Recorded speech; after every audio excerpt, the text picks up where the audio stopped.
Train പോയി. ആണോ? അത് പോയിക്കൊണ്ടിരിക്കണോ? ഞാൻ അറിഞ്ഞില്ല. താനെന്തിനാ ഇപ്പൊ ഇവിടെ ഇറങ്ങിയേ? വെള്ളം അടിക്കാനോ ഇത്ര രാവിലെ? കുടിക്കാൻ വെള്ളം എടുക്കാൻ. തനിക്ക് കൊട്ട മേടിക്കാൻ ട്രെയിനകത്ത് വെച്ചിട്ട് ഇറങ്ങരുതില്ലേ? വല്ലവരും എടുത്തോണ്ട് പോയാല്? പിന്നെ വല്ലവർക്കും ഇത് തന്നെയല്ലേ ജോലി? ഈശ്വരാ, എനിക്ക് നേരത്തെ തോന്നിയത്. ഇവിടെ ചാടി ഇറങ്ങാൻ പറഞ്ഞേ. നന്ദി വേണം പെൺകുട്ടി, നന്ദി വേണം. ഒറ്റയ്ക്ക് ഒരു അറിയപ്പെടാത്ത സ്ഥലത്ത് പെട്ടുപോകേണ്ടത് സഹായിക്കാൻ ഇറങ്ങിയാൽ ചെരുപ്പൂരി അടിക്കണം. എനിക്കൊരു അടിയുടെ കുറവുണ്ട്. സാറി കുറെ ഇംഗ്ലീഷ് വാക്കുകൾ എടുത്ത് അണ്ണാക്കിൽ വെച്ചിട്ട് തോന്നുമ്പേക്കെടുത്ത് തുപ്പ്. പൊണ്ടോറടക്കാൻ മനുഷ്യനെ മെനക്കെടുത്താനായിട്ട്. സാറേ ഇനി എപ്പോഴാ അടുത്ത ട്രെയിന്? ഉടനെ ഉണ്ട്.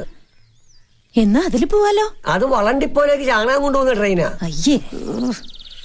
അപ്പോഴേ സാറേ, ഈ ആലനഹള്ളിക്ക് അടുത്ത വണ്ടി എപ്പോഴാ? ഓ, അതിന് വ്യാഴാഴ്ചയേ ഉള്ളൂ. അപ്പൊ അതുവരെ എന്ത് ചെയ്യും? തന്നെ എനിക്കറിയാമല്ലോ. താൻ ഹംസയല്ലേ? ഞാൻ ഹംസോ അല്ല, താറാവോ അല്ല.